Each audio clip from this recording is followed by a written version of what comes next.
विशेष त नुवाकोट र रसुवामा धेरै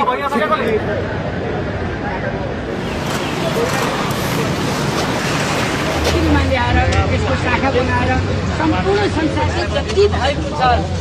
यो क्षति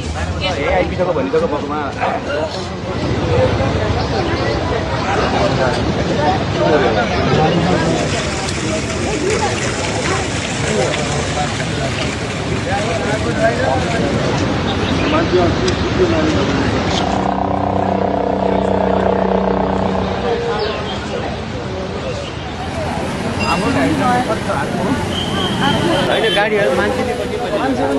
फोन स्विच अफ छ क्या